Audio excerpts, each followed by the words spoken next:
ॐ नमः सिद्धेभ्यः।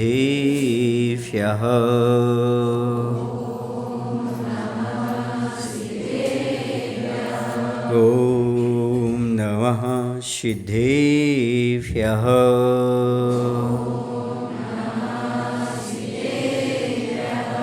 कौनिनमुक्कारम् अर्हन्ताणमतहे विसेद्धाणम् आर्यवज्झायाणं लोयम्यैसौसाहुणं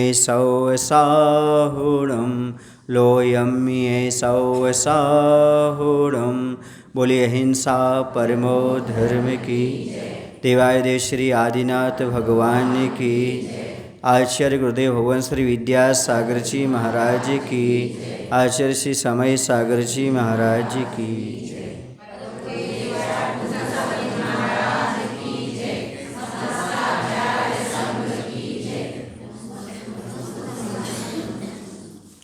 सारी प्रकृति दो चीज़ों से भरी पड़ी है। प्रकृति में फूल भी हैं तो कांटे भी हैं, दोष हैं तो गुण भी हैं।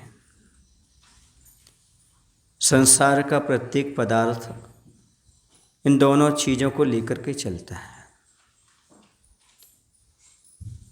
व्यक्ति में भी ऐसी दशा है, कहीं दोष है तो कहीं गुण भी हैं। पूर्ण निर्दोषी कोई संसार में नहीं है और कोई पूर्ण दोषी संसार में नहीं है। गुण भी हैं और दोष भी हैं, दोनों चीज़ें हैं।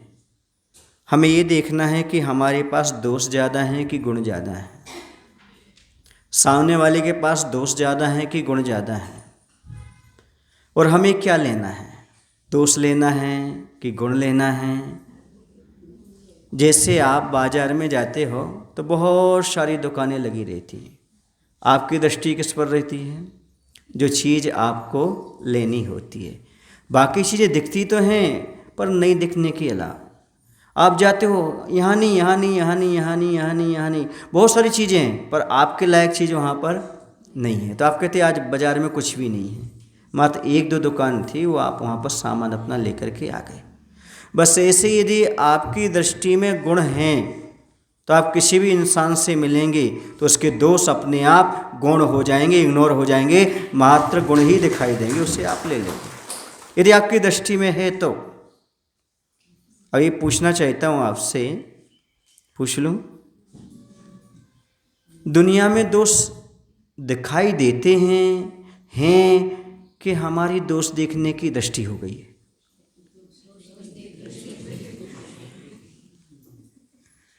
हम हर चीज़ में कहीं ना कहीं दोष खोज लेते हैं, गुरु में भी, भगवान में भी, माता पिता में भी, उपकारी में भी। जो दोष दिख रहे हैं हमारे लिए, उसमें दोष हैं कि वास्तव में हमारी दृष्टि ही हो गई है, देखने की हो गई है। ऐसे नहीं कि उसमें गुण नहीं है, गुण तो हैं पर हमारी दृष्टि पर चश्मा वो लगा हुआ है।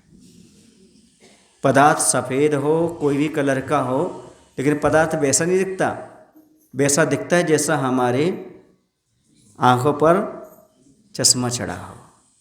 ऐसी दोष दृष्टि का चश्मा हमने लगा रखा है तो संसार का प्रत्येक पदार्थ, प्रत्येक व्यक्ति हमें दोषी नज़र आएगा। और यदि हमने गुण का चश्मा लगा रखा है तो प्रत्येक व्यक्ति और प्रत्येक पदार्थ हमें गुणवान नज़र आने लगेगा। देखो ना, अपना छोटा बच्चा होता है परिवार में, कितना उद्यमी होता है, पर राजा बेटा कहा जाता है। क्यों कहा जाता है? क्योंकि उससे प्रेम है। हमारा चश्मा प्रेम का लगा हुआ है, इसलिए उसके दोष नज़र नहीं आते। और यदि सामने वाला कोई आ जाए तो नफरत का चश्मा है, तो उसके सारे के सारे गुण भी कैसे नज़र आते हैं? दोष से नज़र आते हैं। अब ये तो हमने बाहर की बात कर ली। अब मैं पूछना चाहता हूँ, आप अपने जीवन में दोषों को ग्रहण करना चाहते हो, गुणों को ग्रहण करना चाहते हो? ये तो सब लोग बोलेंगे। आप अपने घर में चोर को बुलाना चाहते हो कि मेहमान को बुलाना चाहते हो? दोनों आएंगे। मेहमान परेशान करेगा, चोर बिल्कुल परेशान नहीं करेगा। आप सोते रहोगे, वो अपना काम करके कोई परेशान नहीं करेगा। लेकिन मेहमान आएगा तो परेशान भी करेगा, आपका समय भी लेगा, आपको उसको खिलाना पिलाना भी पड़ेगा, बोलो ना भाई, उसको लेने भी जाना पड़ेगा। और चोर के लिए आपको मालूम ही नहीं पड़ेगा कब आ गया, कब प्रवेश कर गया और कब आपका सामान लेकर के रफू चक्कर हो गया। आपको कोई परेशानी में नहीं डालेगा, फिर बाद में होगी परेशानी। लेकिन जब चोर घर में आएगा, लेके सामान जाएगा, कोई परेशानी नहीं। उसके जाने के बाद बोलो ना, बस ऐसे ही दोषों की दशा है। दोष चोर के समान है और गुण मेहमान के समान है। चोरों को आप आने नहीं देते हो, ताला लगाते हो, व्यवस्था करते हो, और गुणों के लिए आप मेहमान के समान है, जिन्हें आप दूर ले जाना पड़ता है, वहाँ जाकर के लाते हो और सम्मान के साथ घर में बैठाते हो। बोलो भाई, यदि आपके घर में कोई चोर आना हो और आपको मालूम पड़ जाए तो आप क्या करेंगे? पहले ताले के अंदर ताला, ताले के ऊपर तिजोरी के ऊपर ताला, उसके ऊपर ताला, फिर कमरे में ताला, फिर मेन गेट पर ताला। इतने भी नहीं मानेंगे आप, पुलिस को खड़ा करेंगे। बोलो भाई, आएगी पुलिस की नहीं बाहर? आज हमारे यहाँ चोर आने वाला है, तो चारों तरफ पुलिस खड़ी कर दोगे आप? करते कि अंदर घर में घुस ना जाए वो। बोलो सही है। अब जब मेहमान आते तब आप पूरे दरवाजे खुले रखते हो। यदि वो बेलगांव आ रहा है या कोल्हापुर आ रहा है, तो आप फ्लाइट से आ रहा है, मान लो ट्रेन से आ रहा है, तो आप अपनी गाड़ी लेकर के जाएंगे, उसे लेकर के आएंगे। आते कि नहीं? लेकर के आते हैं, अच्छी घर में सब उसका स्वागत करते हैं, खिलाते पिलाते हैं। ऐसा होता है ना? बोलो, होता है। समझ गए ना? बस यही प्रक्रिया हमें अपने जीवन में करना पड़ती है। जैसे चोर से बचने के लिए आप पूरी व्यवस्था करते हैं, कहीं चोर हमारे घर में घुस ना जाए, उसी प्रकार से हमारे जीवन में दोष आ ना जाए, इसके लिए व्यवस्था करना पड़ती है। और जैसे मेहमान कहीं दूरी पर भी हो तो आप स्वयं जाकर के उसे लेकर के आते हो और घर में रख कर के बहुत अच्छे से उसका सम्मान करते हो, वैसे दुनिया में जहाँ भी गुण मिल रहे हों वहाँ आप जाएं, लेकर आएं और उनका सम्मान करें। यदि चोर आपके घर में आएगा तो सारा सामान ले जाएगा, ऐसे चोर आएंगे तो आपका धर्म ले जाएंगे, विवेक ले जाएंगे, सब कुछ चला जाएगा। ये दोष आपके जीवन में आ गए तो दोषों से बचना चाहते हो तो व्यवस्था करो, और मेहमान को लाना चाहते हो तो व्यवस्था करो। आपके पास ना तो चोरों से बचने की व्यवस्था है और न मेहमान को लाने की व्यवस्था है, पर क्या होगा? सोचो, भीख मांगना पड़ेगी, चोर तो सब ले जाएंगे। यानी दोषों से बचने का यदि आपके पास कोई तरीका नहीं है और गुणों को अपनाने का कोई तरीका नहीं है तो क्या होगा?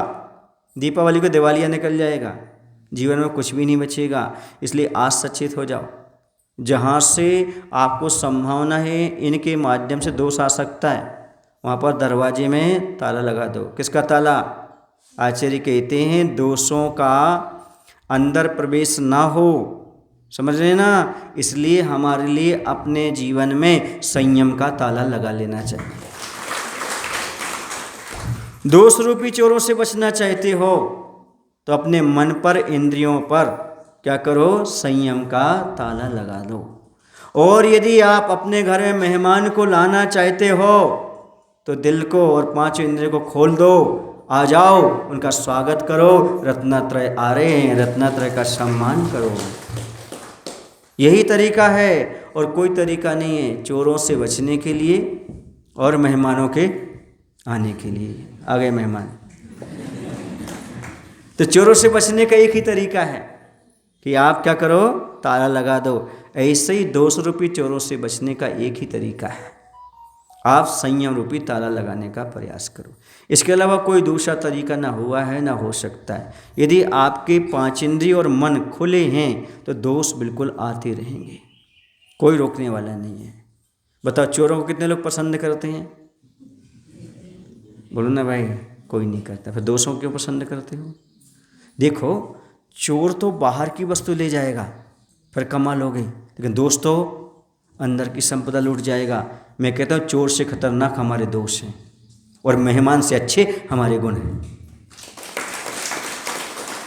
जैसे आप चोरों से बचते हो वैसे दोषों से बचो, कहीं दोष हमारे जीवन में प्रवेश ना कर जाए, क्योंकि हमारे अंदर की संपदा को चुरा करके ले जाएंगे। सुने ना, ये जो पंचेंद्रिय विषय है चोर के समान ही कहा आचार्य ने। कैसे हैं? चोर के समान है, जो हमारे धर्म रतन को लूटने वाले हैं और दुख देने वाले हैं। विष से भी अधिक दुखदाई हैं। विष तो एक बार मारता है, विषय तो बार बार इस जीव को मारने वाले हैं। इसलिए दोषों से बचने का प्रयास करो, क्योंकि जितने हमारे जीवन में दोष आएंगे समझो उतने हमारे अंदर की संपदा समाप्त होती चली जाएगी, उतने हमारे गुण समाप्त होते चले जाएंगे। इसे दोषों को दूर करने का प्रयास करो। प्रसंग यहाँ पर यही चल रहा है। घड़ा ये कह रहा है कि आप मुझे नहीं जला रहे हैं, आप मेरे दोषों को जलाएंगे। अग्नि से कहा जा रहा है, अग्नि तो मुझे नहीं जलाओगी, मेरे दोषों को जलाओगी। और ध्यान रखना, 100 पर दोषों को जलाना ही परम धर्म माना गया है। स्वयं के दोषों को समाप्त करो और दूसरों के दोषों को समाप्त करो, यही परम धर्म है और कोई दूसरा धर्म नहीं है। हमारे अंदर दोष आए, तुम्हारे अंदर दोष आए, ये परम अधर्म है।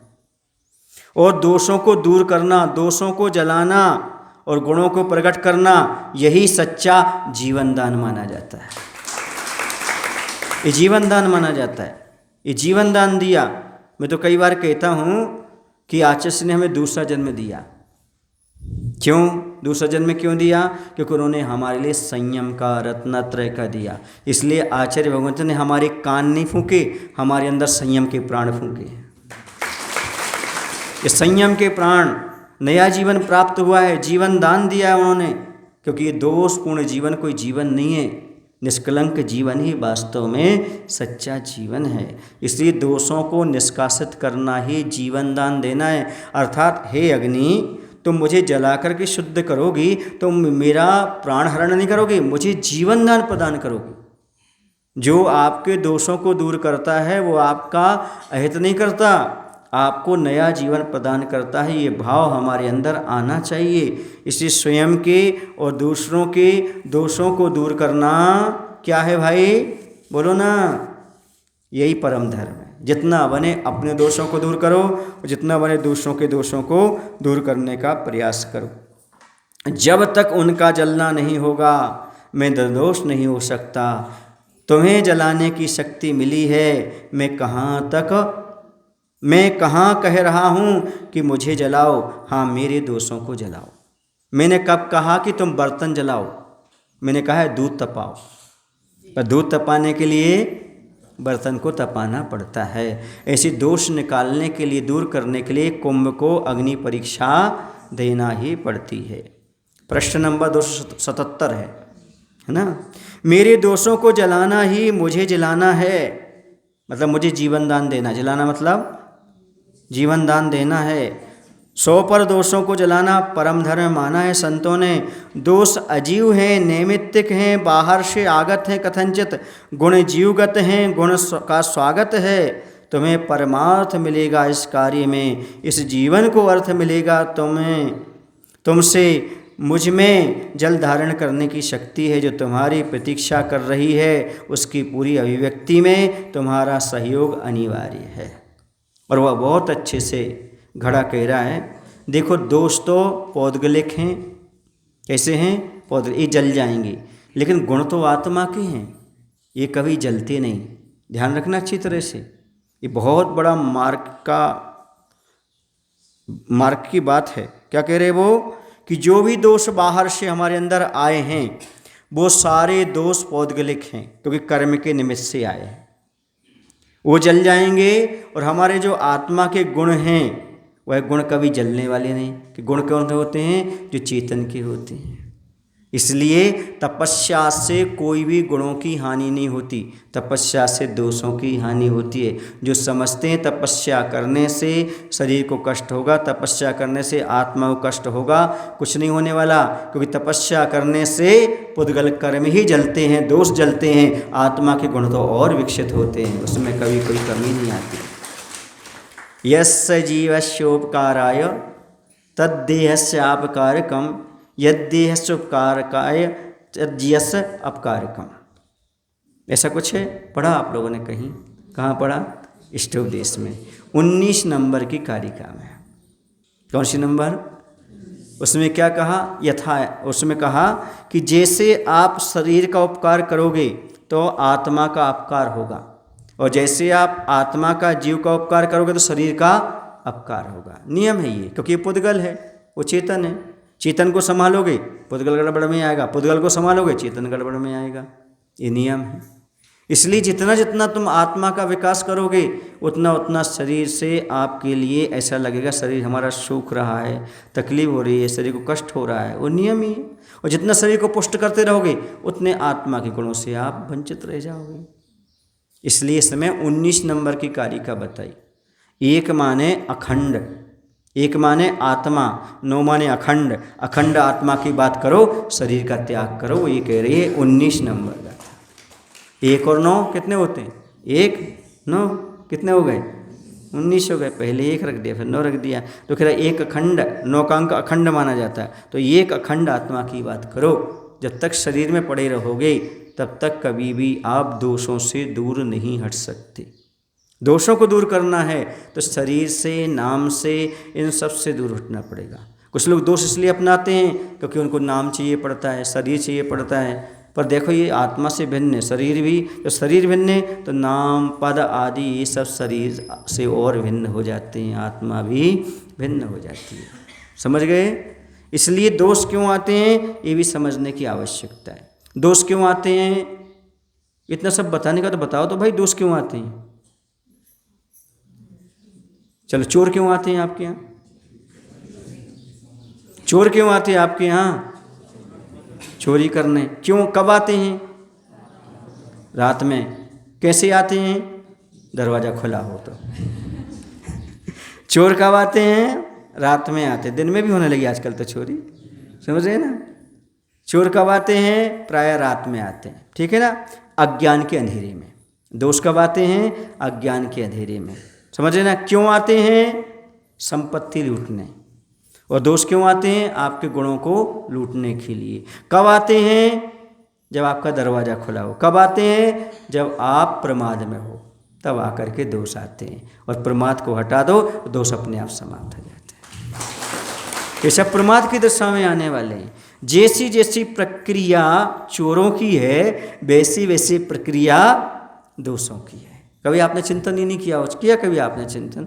तो आप करना सीख लो, और इसे सीख लो कि चोरों से हमें बचना है। चोरों से सावधान, दोषों से सावधान। जैसे चोरों से सावधानी बरतते हो वैसे दोषों से भी सावधानी बरतना चाहिए, क्योंकि चोर बाहर की वस्तु ले जाएंगे लेकिन दोस्त तो अंदर के हमारे गुणों को ले जाएंगे। इसलिए अंदर भी ताला, बाहर भी ताला, समझ रहे ना? और बाहर बैठा होगा एक रखवाला, बॉडीगार्ड रखा रहता ना, बाहर नहीं खड़ा रहता एक वॉचमैन, क्या बोलते हैं उसको? वॉचमैन बोलते हैं ना? हाँ, तो वो भी सिक्योरिटी गार्ड, उसे रखना जरूरी है। तो कौन रहेगा आपका सिक्योरिटी गार्ड? बोलो। 5 इंद्रियों को बस में करो, 5 इंद्रियों के साथ मन को बस में करो। इसके साथ क्या करना आपको? इसके साथ साथ और भी आपको बहुत सारे गुण ऐसे अपनाना पड़ेंगे जो आपकी रक्षा करेंगे। जैसे आपके पास 12 व्रत बताए श्रावक के लिए, ठीक है ना? मुख्य रूप से 5 होते हैं, है ना? और वो 7 क्या होते हैं? 5 तो हो गए अनुव्रत, 7 शील गुण होते हैं। मतलब वो आपके द्वारपाल के सामने रक्षा करने के लिए। अनुव्रत हो गए, उसके बाद गुणव्रत और शिक्षाव्रत, वो उसकी रक्षा के लिए रहते हैं।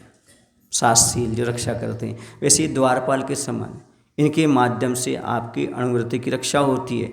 वैसे ही द्वारपाल चोरों से रक्षा करने के लिए आप जैसे रखते हैं, तो इसे भी रखने का प्रयास करो। अब मेरे दोषों को आपको जलाना है। देखो, वो ये कह रहे हैं ये बाहर से आए हुए हैं जितनी भी चीज़ें हैं, दोष वगैरह हैं, इनको हमें निष्कासित करना है। और ये पौद्गलिक हैं, और आत्मा की कौन सी चीज़ है? गुण आत्मा के हैं, जीवगत हैं। तुम्हें परमार्थ मिलेगा। परमार्थ समझते हो ना? परमार्थ माने कल्याण का रास्ता, और पुण्य भी बंधेगा क्योंकि तुम हमारे दोषों को दूर कर रहे हो। यदि सामने वाले के दोषों को दूर करने में आप निमित्त बनते हैं तो आप परमार्थ का काम कर रहे हैं। इससे बड़ा और कोई अच्छा काम नहीं होता। किसी को रास्ते पर लाना, सही रास्ता दिखाना, ये बहुत बड़ा काम है। ये हर कोई काम नहीं कर सकता, क्योंकि कोयले की दलाली में हाथ काले हो जाते हैं। दूसरा का भला करने जाओ, अपना ही बुरा हो जाता है। मरुभूति का जीव कमठ का भला करने गया था, उसने पत्थर उठा के पटक दिया था। बोलो, इसलिए भला करना सहज नहीं है, हर किसी के बस की बात नहीं है। पर इसलिए अग्नि से कहा जा रहा है तुम ऐसा काम करो, तुम्हें परमार्थ मिलेगा इस कार्य में, इस जीवन को अर्थ मिलेगा और हमारा एक नया जीवन तैयार होगा। हमारे जीवन को नई दिशा मिलेगी। क्या दिशा मिलेगी? जो तुम्हारी प्रतीक्षा कर रही है, मुझ में जल धारण करने की शक्ति है। मेरे पास क्या है? घड़ा क्या कह रहा है? मेरे अंदर जल धारण करने की शक्ति है, जो तुम्हारी प्रतीक्षा कर रही है। तुम्हारे बिना वो अभिव्यक्त नहीं हो सकती। जैसे गुरु के बिना हमारे अंदर परमात्मा बनने की शक्ति है, पर जब तक गुरु का निमित्त नहीं मिलेगा, ये आत्मा कभी परमात्मा नहीं बन सकती। शक्ति है तो क्या होता है? निमित्त भी चाहिए। तुम्हारा सहयोग अनिवार्य है। बिना सहयोग के यह कार्य संपादित होने वाला नहीं है। और होता ही है, एक दूसरे के सहयोग से ही कार्य होता है। और आप लोग तो वैसे ही सामाजिक प्राणी हो, तो सामाजिक प्राणी को एक दूसरे का सहयोग अपेक्षित रहता है। बिना सहयोग के कोई भी मनुष्य अपना जीवन पूरा निकाल नहीं सकता। अड़ोस पड़ोस का भी सहयोग चाहिए, प्रकृति का भी सहयोग चाहिए, परिवार का भी सहयोग चाहिए, तभी जाकर के वह आगे विकास कर सकता है। कुंभ का आशय विदित हुआ अग्नि को, लो मुख मुदित हुआ कुंभकार का। अब जैसे ही आशय समझ गई अग्नि, तो वहाँ पर कुंभकार खुश हो गया। सीधी सी बात है, गुरु कब खुश होता है? जब शिष्य बात को समझ जाए। यदि बात को समझ जाता है, सारे को समझ जाता है, तो गुरु खुश हो जाता है। चलो भैया, इतना समझाने के बाद हमारा बेकार तो नहीं गया, कम से कम इन्हें समझ तो लिया, समझ में तो आ गया। बड़े आनंदित होते हैं और चेहरे पर मुस्कान आ जाती है। शिल्पी के मुख पर पूर्ण खुलकर निराशा की रेखा आशा विश्वास में पूरी तरह बदलकर आलसी नहीं निरालसी लसी। समझ गए ना? और उससे बहुत आनंद आ रहा है। किसको आ रहा है? कुंभकार को। क्यों? क्योंकि हमारी बात कम से कम समझ गए हैं। इन्होंने स्वीकृति दे दी, कुंभ की बात को अग्नि को समझ में तो आ गई। और इधर शिल्पी का मुख खिल गया, निराशा आशा विश्वास में परिवर्तित हुई और अग्नि भी प्रमाद छोड़ करके निष्प्रमादी बनी, अपने कर्तव्य में जुट गई। अब इसको आलस आ रहा था, मैं कैसे जलाऊं कैसे जलाऊं, लेकिन नहीं, अब उसको समझ में आ गया मैं किसी को जला नहीं रहा हूँ, बल्कि इसे जिला रहा हूँ। मैं इसका जीवन हरण नहीं कर रहा हूँ, इसको नया जीवन प्रदान कर रहा हूँ। समझ गए? कई बार लगता है कि महाराज हैं, कोई हमारे बड़े हैं, हमारे दोषों को बारे में बताते हैं, दूर करने का भाव रखते हैं, तो लगता है इनको क्या पड़ी है, ये क्यों कर रहे हैं, क्या ज़रूरत है इनको, सुने? लेकिन नहीं, ये धर्म है। हमारे भी दोष दूर हों और आपके भी दोष दूर हों, ये सबसे बड़ा धर्म है। और आपके दोष दूर हो गए तो समझो आपका एक नया जीवन प्राप्त हो गया। बहुत सारे लोग कहते हैं महाराज हम तो धर्म से जुड़े ही नहीं थे, हमें कोई मतलब नहीं था धर्म से, लेकिन जब से फलाने फलाने गुरु का मुनि का सानिध्य मिला, तब से हम धर्म में आ गए। अर्थात हमारा द्वारा जीवन हुआ है, द्वारा हमारा जन्म हुआ है, हम धार्मिक संस्कारों से ओतप्रोत हो गए। ये होता है, ये निमित्त मिलता है तब होता है। आप सहज चाहो स्वयं बन जाओ, स्वयं कुछ नहीं कर सकते, कोई ना कोई निमित्त आपको मिलेगा। और वर्तमान में तो वैसे कोई बैरागी नहीं बनता। पहले किसी से राग होता है, क्या होता है? किसी से राग होता है, राग होने पर उनसे जुड़ना होता है। पर जब आपको डोज देते हैं, उपदेश देते हैं, तो अनुराग हो जाता है। अनुराग माने आत्मा से प्रेम हो जाता है। फिर जब आत्मा से प्रेम होता है तो संसार से बैराग हो जाता है। बिना राग के अनुराग नहीं और बिना अनुराग के बैराग नहीं। चतुर्थ काल नहीं है कि तत्काल हाथी में बैठे बैठे बैराग आ जाए, मधुराजा जैसे। आजकल तो बहुत कठिन है। पहले क्या होता है? राग होता है, फिर अनुराग होता है, फिर बाद में, क्योंकि कौन सा काल है? पंचम काल है। इसकी दशा यही है, पहले राग अनुराग, फिर उसके बाद बैराग होता है। पहले फटाक से हो जाता था बैराग, एक सफ़ेद बाल देखा और बैराग। किसी ने मुझसे पूछा महाराज जी आपके बैराग का कारण क्या है? मैंने कहा राग। बोले महाराज कैसे? हमने कहा हमें गुरु से, प्रभु से, आत्मा से, रत्नात्रय से, संयम से राग हो गया, दुनिया से बैराग हो गया। जब तक गुरु से, प्रभु से, आत्मा से, संयम से राग नहीं होगा तब तक संसार से बैराग उत्पन्न होने वाला नहीं है, क्योंकि सीधा बैराग आजकल किसी को नहीं आता। पहले कहीं ना कहीं राग भाव, ये बात अलग, वो राग प्रशस्त राग है। कौन सा राग है? शुभ राग है, वो कल्याणकारी है प्राथमिक दशा में, इसलिए वह सब राग के बल पर आगे चल के कोई बैराग में ढल जाया करता है। ऐसी यहाँ पर स्थिति कही जा रही है, भैया शक्ति तो प्रकट करना है पर कोई ना कोई हमें निमित्त तो मिलना चाहिए। और उसका क्या हुआ? शिल्पी को जो निराशा सी छाई थी, अब वो आशा दिखने लगी, विश्वास हो गया, चलो अच्छा है ये कार्य अब अच्छे से हो जाएगा। यहाँ पर अग्नि ने भी प्रमाद छोड़ा और अपने कर्तव्य में जुट गए। एक बात यहाँ महत्वपूर्ण है, प्रमादी व्यक्ति कर्तव्य का पालन नहीं कर सकता। आलसी व्यक्ति कभी कर्तव्य का पालन नहीं कर सकता। कर्तव्य का पालन कौन कर सकता है? जो आलस्य को छोड़ेगा। क्योंकि आलसी तो सोचे अभी नहीं, कल कर लेंगे, कल नहीं परसों कर लेंगे, अभी सो जाओ, 1 घंटा है, 2 घंटा है, जब तक कर्तव्य का काम ही निकल जाएगा, समय ही निकल जाएगा। तो आलस्य का त्याग तो करना पड़ेगा, प्रमाद का त्याग तो करना पड़ेगा, तभी कर्तव्य का पालन अच्छी तरह से किया जा सकता है। क्योंकि आलसी व्यक्ति पूजन के समय आलस्य खा जाएगा, दान के समय आलस्य खा जाएगा, सामयिक के समय सो जाएगा, पर कर्तव्य पालन कब करेगा वो? इसलिए आलसी के बस की नहीं है। आलसी व्यक्ति को दुनिया में वही चीज़ मिलती है जो पुरुषार्थशील छोड़ के चले जाते हैं। वो अपने यहाँ जीवन में कुछ प्राप्त नहीं कर पाता, जो सामने वाला छोड़ के गया वही मिलता है, और पुरुषार्थ करने से सब कुछ प्राप्त होता है। आलसी व्यक्ति कभी भी प्रगति नहीं कर सकता। आलस्य बहुत खतरनाक बीमारी है। क्या है? बहुत खतरनाक बीमारी है, वो जो आपको अनादिकाल से लगी हुई है, इसलिए अभी तक उन्नति नहीं हुई। और उन्नति चाहते हो तो आज भी आलस्य का त्याग करो। आलसियों को विद्या प्राप्त नहीं होती, आलसियों को धन की प्राप्ति नहीं होती, आलसियों के लिए पद की प्राप्ति नहीं होती, आलसियों की उन्नति नहीं होती, इतना तक कि आलसी कभी स्वस्थ भी नहीं हो सकता। आलसी व्यक्ति स्वस्थ नहीं हो सकता, स्वास्थ्य चाहते हो। इसलिए आजकल योगा चल रहा है, व्यायाम चल रहा है, कुछ तो करो, क्योंकि तुम आलसी हो, कुछ करते नहीं हो, इसलिए बीमार पड़ रहे हो। इसलिए भले गाड़ी में हो, गाड़ी में बैठ के जाओ और जिम में पहुंचो और वहाँ साइकिल चलाओ। अब गाड़ी से उतरो, आलस छोड़ो, साइकिल चलाना पड़ेगी।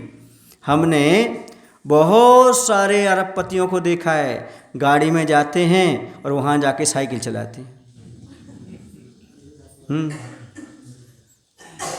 रोटी भी गजब का कमाल करती है, रोटी चपाती, रोटी भी गजब का कमाल करती है। सुन रहे आप लोग कि नहीं? कुछ लोग सुबह से निकलते हैं उसे कमाने के लिए, और कुछ लोग शाम को निकलते हैं उसे पचाने के लिए। कमाना है तो मेहनत करना पड़ेगी, और पचाना है तो मेहनत करना पड़ेगी, उसी का नाम है चपाती। आप चौपाए पर पड़े पड़े ना कमा सकते हो ना खा सकते हो। बोलो सही कह रहे ना भाई? यदि कमाना है तो आपको पुरुषार्थ करना पड़ेगा, और बचाना है तो भी पुरुषार्थ करना पड़ेगा। जो आलसी हैं कमा तो रहे हैं लेकिन बचा नहीं रहे। उनसे कहा है बेटा 5 किलोमीटर घूमने जाओ, वरना शुगर हो जाएगी, डायबिटीज़ हो जाएगी, कोलेस्ट्रॉल बढ़ जाएगा, तो सुबह शाम घूमने को जाना पड़ता है। ये है कि नहीं? हो रहा है, यही दशा है प्रत्येक व्यक्ति की। आजकल साइकिल चलाना बंद कर दिया लोगों ने। साइकिल चलाने से बहुत मेहनत होती है, और कुएं से पानी खींचना बंद कर दिया, और महिलाओं ने झाड़ू वगैरह बंद कर दी, नौकर आ गए। तो अपन को क्या करना? अपन को दवाई खाते जाओ, बस दवा दवा के खाओ, बाद में दवा खाओ। कैसे खाओ? दवा दवा के खाओ। आजकल भूख नहीं लगती महाराज जी, कैसे लगेगी? मेहनत कहाँ करते हो तुम? महाराज जी कमर में दर्द है, यहाँ दर्द है, कितने नौकर हैं तुम्हारे यहाँ? नौकर तो बहुत लगे महाराज जी, इसलिए दर्द है। नौकर हटा दो, देखो फिर आपका सारा दर्द दूर हो जाएगा। नौकर हटा दो, आपका दर्द दूर हो जाएगा। क्यों? क्योंकि आप खाली बैठे रहते ना, तो आपका उपयोग कहाँ जाता है? जहाँ दर्द होता है। और काम में व्यस्त रहो तो दर्द कब आया कब चला गया पता नहीं। और मेहनत करोगे दर्द भी नहीं रहेगा। किसान के लोग, यहाँ तो किसान ही लोग हैं, किसान लोग कम बीमार पड़ते हैं। सुन रहे ना, महिलाओं वाले ज़्यादा बीमार पड़ते हैं। श्वेतांग, हाँ क्यों? क्योंकि कपड़े वाला अलग लगा है, बर्तन वाला अलग लगा है, सब लगे हैं, कुछ करना ही नहीं है। पहले लोग करते थे, करने से उपयोग लगता है, समय अच्छा जाता है और हमारा आलस छूटता है, सबसे बड़ी चीज़। एक सज्जन बोले, महाराज जी आप पुस्तकें लिखते हो, आपके क्या काम किया? आपको तो सब पता है, आपको लिखने की क्या ज़रूरत है? मैंने कहा इसलिए नहीं लिखता हूँ कि कुछ काम की है, इसलिए लिखता हूँ वर्तमान में मेरा उपयोग उसमें लगा हुआ है। आगे उपयोग में आए या ना आए वो बात की बात है, लेकिन अभी तो हमारा उपयोग उसमें लगा हुआ। आलसी नहीं होना, हमें आलसी नहीं बनना। यदि आलसी बन गए तो गड़बड़ हो गया। आलस्य का त्याग करने के लिए सारा चीज़ है। सुने, हम इसलिए नहीं लिखते पढ़ते कि हमें लिखने पढ़ने की ज़रूरत है, बल्कि इसलिए लिखते पढ़ते हैं ताकि हम कहीं आलसी ना हो जाएं। मैंने आचार्य भगवंतु देखा, इतनी उम्र में भी वो स्वाध्याय किया करते। उन्हें क्या जरूरत थी स्वाध्याय की, पर क्यों करते थे? ताकि हमारा उपयोग सही दिशा में लगे। हम उपयोग में आने के लिए नहीं लिखते, उपयोग लगाने के लिए लिखते हैं। वर्तमान हमारा समय ऐसा। और आचार्य हमेशा ऐसे ही बैठा करते थे, चाहे कमरे में हो चाहे मंच पे हो, टिक कर नहीं बैठते थे। वही आदत हम लोगों की है। किसके किनारे पाटा नहीं लगता? दीवार के सहारे नहीं लगता पाटा। क्यों? टिक कर नहीं बैठना, आलसी हो जाओगे, कमर बैठ जाएगी, फिर काम नहीं कर पाओगे। आलस्य को छोड़ना चाहते हो, टिकना बंद कर दो बिल्कुल, और पैर ऐसा ऐसा करके बैठना बंद कर दो, सीधे बैठो, सब अच्छा हो जाएगा। हाँ, समझ गए? अब आप पूछेंगे महाराज जी हमारे घुटनों में दर्द क्यों रहता है? सबसे पहला कारण तो है आपकी नमस्कार करने की पद्धति अच्छी नहीं रही। आपने बचपन से जो नमस्कार किया है, घुटने टेक कर नमस्कार किया है, तो ये घुटने पर जो है ना, कटोरी पर वजन पड़ा है, वजन पड़ने से घिस गई हैं। समझ रहे हैं आप लोग कि नहीं? इसलिए गवासन से बैठकर नमस्कार करना चाहिए। कैसे नमस्कार करना चाहिए? गवासन से बैठ करके हमेशा नमस्कार करना चाहिए। यदि गवासन से बैठकर आप नमस्कार करते हो तो आपकी तोंद भी नहीं बढ़ेगी, पेट आगे नहीं आएगा, और क्या नहीं होगा? आपके घुटनों में तकलीफ नहीं होगी। अब रोज़ गवासन से नमोस्तु किया करो, आपके घुटनों का दर्द नहीं होगा और आपका पेट भी आगे नहीं बढ़ेगा। समझ रहे? ये दूसरी चीज़ क्या है ना, बैठे बैठे आप घुटने को ऐसे मोड़े रहते हो। कुर्सी पर बैठकर भोजन नहीं करना। कुर्सी पर बैठकर भोजन करने वालों के पैर के दर्द कभी ठीक नहीं होंगे। कुर्सी में बैठकर प्रवचन सुनने वालों के घुटने के दर्द कभी ठीक नहीं होंगे। अब साइकिल चलाया करो, थोड़े पैदल चला करो, ताकि आपके घुटनों के दर्द ठीक हो जाए। अब महाराज जी जिनको हो रहा है वो क्या करें? अब वो भगवान से पूछो, क्योंकि ये सावधानी रखी होती पहले तो ये स्थिति नहीं आती। सावधानी नहीं रखने से ऐसी स्थिति हमारे सामने। या फिर दूसरा कारण हो जाता है एक्सीडेंट आदि का। एक्सीडेंट हो जाने से भी कुछ घुटने खराब हो जाते हैं। समझ गए ना?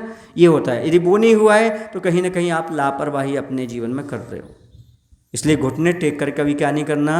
नमस्कार नहीं करना चाहिए। जब भी नमस्कार करो तो गवासन से, जैसे गाय बैठती ना वैसे बैठ करके आप नमोस्तु करो। वैसे आप लोग गाय जैसे सीधे हैं ना? हाँ, नहीं है? एक सज्जन बोले हमसे, बोले महाराज जी हमारी पत्नी गाय जैसे सीधी है। हमने कहा फिर तो अच्छा है भैया, आप अपने दिमाग में भूसा भरे होंगे। बोले क्यों? हमने कहा गाय क्या खाती है, दिमाग तो खाते नहीं। आज के ज़माने में कोई सीधा नहीं है। जो दिखने में सीधा होता है वो सीधा होता नहीं, इसलिए अपन दिखने में सीधे नहीं हैं। समझ गए? नहीं, क्योंकि अपन सीधे हैं ना, इसलिए जो दिखने में सीधे लगते हैं ना वो सीधे कभी नहीं होते, दिखते सीधे हैं। महाराज आपको क्या पता? एक सज्जन से बोला, मैंने कहा तुम्हारे यहाँ कितनी सुंदर पत्नी है, कितनी सुशील है ना, हमेशा खुश रहती है। कहले महाराज जी अब आपको क्या बताएं। मैंने कहा क्यों? बोले बाहर से जूता कितना भी अच्छा दिखे, जो पहनता है कहाँ कहाँ काटता है वो ही जानता है। आपको क्या पता? पैर में पहनने के बाद मालूम पड़ता है क्या अतिक्रांत जूता कहाँ कहाँ काटता है। अब मायने समझ में आ गया आप लोगों को? कितने लोगों को समझ में आ गया? सबको समझ में आ गया। तो ऐसी दशा होती, लगता है कि ये बहुत अच्छे हैं, बहुत सज्जन हैं, दिखने में बहुत अच्छा है। आज के ज़माने में कोई भी सीधा साधा नहीं है, क्योंकि कंप्यूटर का ज़माना है, लैपटॉप का ज़माना है, सब टिप-टाप है। समझ रहे ना? इसलिए मैंने पुरुषों से कहा करता हूँ कई बार, आपके घर में सोफा सेट है ना? आपके घर में बर्तन सेट है, किचन सेट है, सब कुछ सेट है, फिर माइंड क्यों अपसेट है? इसलिए है क्योंकि पत्नी सेट नहीं है। यदि पति पत्नी की सास बहू की सेट बन जाए तो कोई भी सेट घर में ना हो तो ये माइंड कभी अपसेट नहीं हो सकता, ये मेरी गारंटी है। लेकिन वो सेट नहीं हो पाती ना, गड़बड़ हो जाता है, कहीं ना कहीं सेटिंग गड़बड़ होती है। सारे सेट भी आपको सुख नहीं देते, ना सोफा सेट, ना बर्तन सेट। सही बोल रहा हूँ गलत बोल रहा हूँ? बताओ ना भाई, सही बोल रहे हैं महाराज जी आप, और गलत संभव ही नहीं है। तब क्या करना है? बर्तन सेट सोफा सेट के पहले जीवन साथी को सेट करो। अरे जीवन साथी सेट हो गया फिर कुछ भी नहीं है तो कभी अपसेट होने वाली बात ही नहीं है। शांति का अनुभव करेंगे।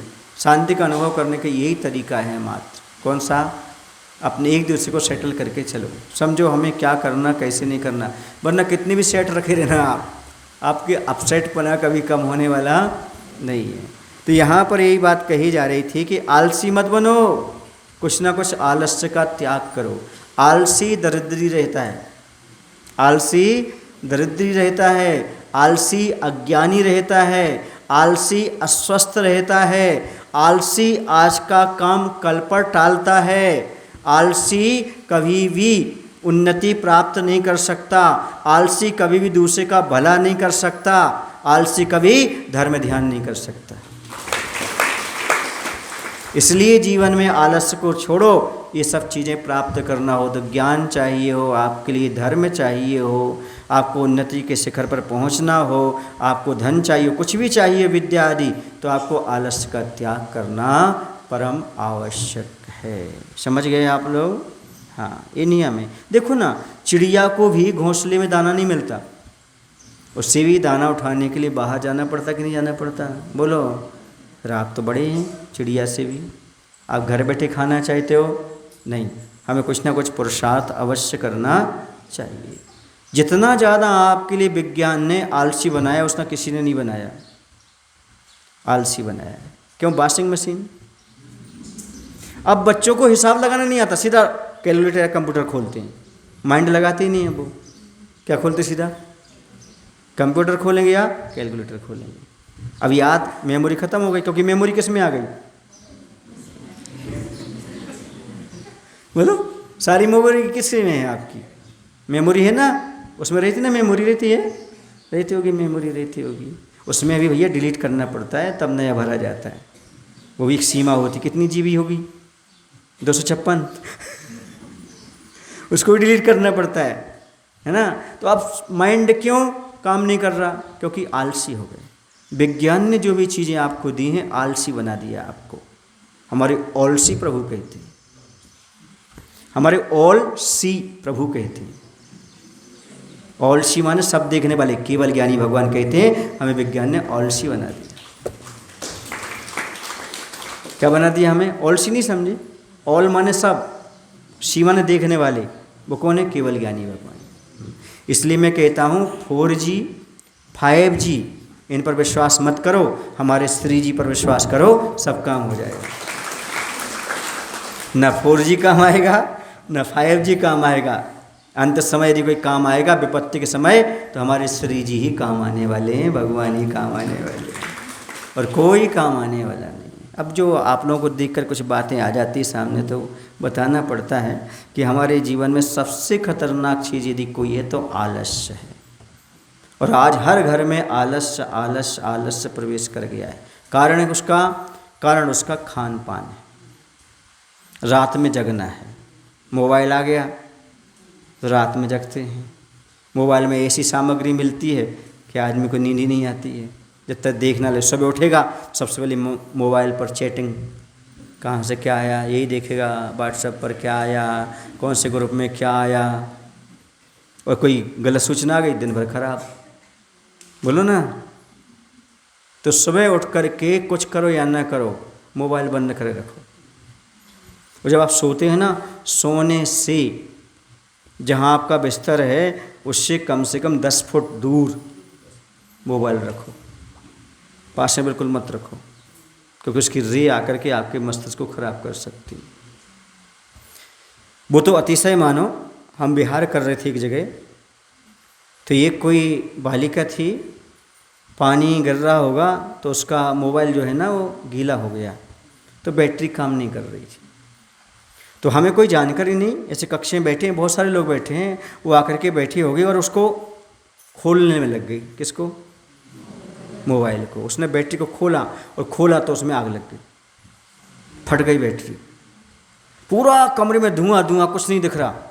लेकिन किस्मत ये थी उसके हाथ में खरोंच भी नहीं आई, जलन भी नहीं हुई, आजू बाजू बैठे कुछ नहीं हुआ, ये बच गए, कुछ नहीं हुआ, इतना अंश में भी कुछ नहीं हुआ उसको। गंज बसोदा की बात, आपके अशोकनगर के पास, कुछ नहीं हुआ। सोचो विचार को, वरना कई बार तो मुंह फट जाता है, शरीर में कई साइड इफेक्ट हो जाते हैं। लेकिन गुरु के सामने बैठे थे, वो विज्ञानी फेल हो गया, उसने भी साइड इफेक्ट नहीं दिया, क्योंकि गुरु के सामने बैठे हो, कुछ नहीं बिगाड़ सकता। तो ये हमने अपनी आंखों से देखा, इसका साइड इफेक्ट कैसे होता है। खोला उसने, गीली हो जाने पर तो फट गई, क्या हो गया, कैसा हो गया, पूरा धुआं धुआं के अलावा कुछ नहीं दिख रहा कमरे में, ऐसी दशा हो जाती है। और पहले तो फट जाता था तो माइंड भी खराब हो जाता था। और आजकल बच्चे पबजी देखते हैं, पबजी, ये आलसपना है, उसमें घुस जाना, उसमें करना। विषय आ रहा है, विषय से विषयांतर नहीं हूँ मैं, आपको बता रहा हूँ, पूरा समय उसमें ख़राब करते हैं। यहाँ मंदिर के पास बैठ जाएंगे टिक करके 8-10 लड़के, जैन जैन सब मिल करके, और पबजी खेलते रहेंगे। कभी आना छुट्टी के दिन 12 से 1:30 के बीच में। तो इससे क्या होता है, एक लड़का था, तो उस लड़के ने पबजी खेला। पबजी में पता नहीं वो कैसा माइंड घुमा देते, ऐसा करो ऐसा करो, करते जाते। तो रास्ते में जाकर के वो पहाड़ के यहाँ मरा मिला। उसका मोबाइल खुला तो पबजी की अंतिम स्टेज पर था वो। उसका माइंड ऐसा करते, ऐसा करो तो ऐसा करता जाता जा करके मर गया वो। ऐसा ये है आज की दशा आलसियों की। और फिर क्या करते, जब पैसा नहीं होता है ना तो अनर्गल साधन अपनाने लगते हैं। उसमें वो IPL खेल लेते हैं।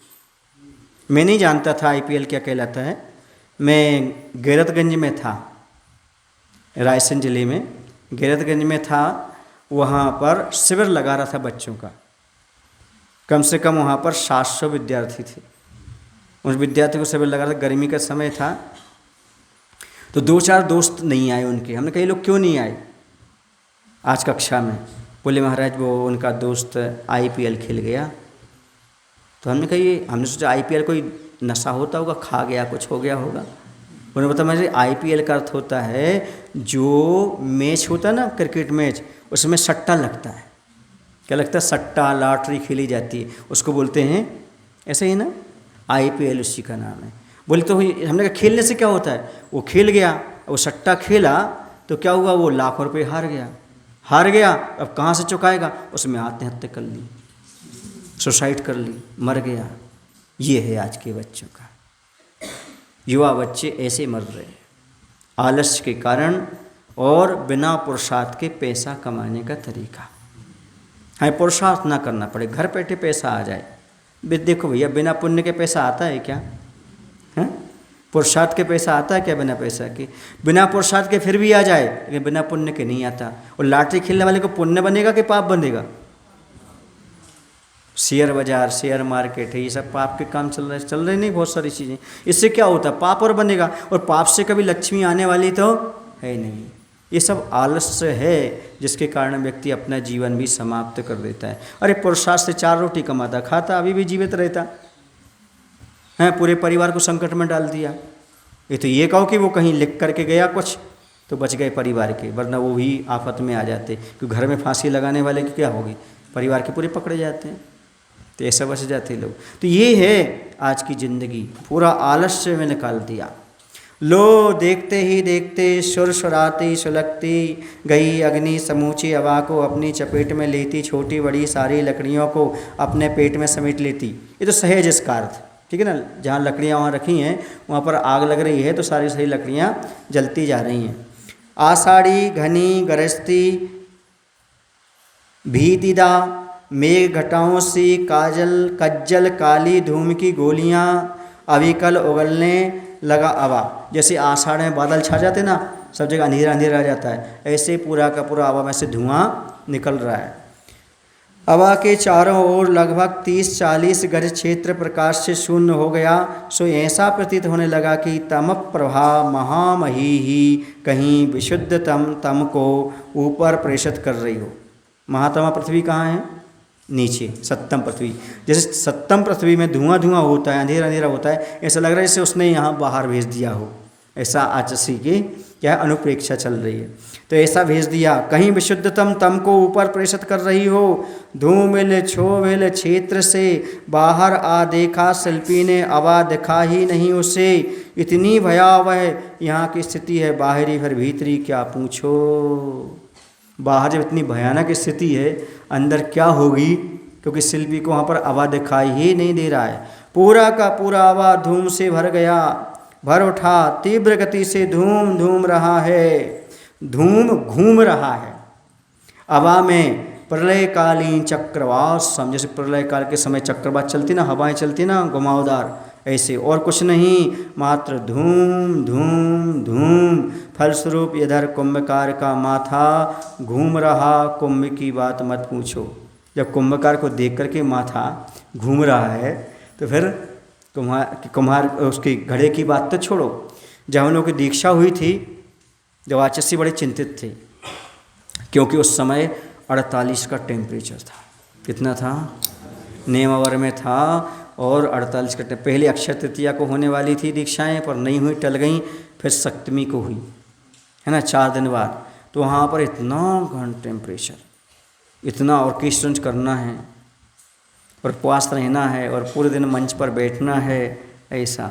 आचार्य बड़े चिंतित थे, समझ रहे हैं ना। जब आचार्य चिंतित थे, पर हम लोगों को क्या हो रहा होगा आप समझ रहे होंगे ना। पापड़ सेक रहे थे, पापड़, इतनी गर्मी थी। ऐसी गर्मी में उस समय उपवास के साथ, कीर्तन के साथ दीक्षा हुई अंदर। और जब हमने वहाँ पर वस्त्र उतारे, सब ने इतने जोर से तालियां बजाईं, इतनी जोर से तालियां बजाईं, सबको बहुत खुशी हुई, खूब आनंद आया। पर हम सोच रहे थे ये तो ताली बजा के चले जाएंगे, दीक्षा तो अपन को निभाना है ना। ये तो सब क्या करेंगे, ताली बजा के चले जाएंगे, लेकिन निभाना किसको है? अपने को निभाना। समझ में आया ना। ये तालियां अपने को प्रभावित करने वाली नहीं हैं, ये थालियां प्रभावित करने वाली नहीं हैं, बल्कि अंदर का वैराग्य हमें प्रभावित करने वाला है। वही हमें आगे मंजिल तक ले जाएगा। वरना ये तो एक दिन सब कुछ करके चलेगा, एक दिन में निपट गए। ये तो तालियां बजा लिया, खुशी मना ली, बाजे बजा ली और अपने चल दिए। लेकिन निभाना किसको? ऐसे वहाँ पर कह रहे हैं, जब अग्नि परीक्षा होती तो उस समय समझ में आता है। हाँ, शिष्यों को देख करके गुरु को भी लगता है कि देखो इतनी कठिन तपस्या कर रहे हैं ये लोग। इसलिए दीक्षा देते ही आचार्य भगवंत सबसे पहले नमोस्तु करते। क्या करते हैं? हाँ, नमोस्तु। हमें तो मालूम ही नहीं था उस समय। आचार्य से वहाँ से नमोस्तु कर रहे, कुंतो सागर नमोस्तु। फिर किसी महाराज ने कहा आचार्य से नमोस्तु कर रहे, फिर हमने पीछे उठा के बोला नमोस्तु आचार्य से, नमोस्तु आचार्य से। के लिए पहली बार था। हाँ, फिर बाद में अनुभव हो गया था, दूसरी दीक्षाएं देखी तो उसमें मालूम पड़ गया था। उसमें तो आचार्य में एक ही बार बोल दिया था, दिगंबर 25 की जय, ऐसा बोल दिया था। समझ गए ना। लेकिन हम लोग उस समय 23 के नाम लेकर के, एक एक के नाम लेकर के नमोस्तु नमोस्तु नमोस्तु। अब इस पर ही बात बता देते हैं कि कल बताएं, आज बताएं, कल बताएं।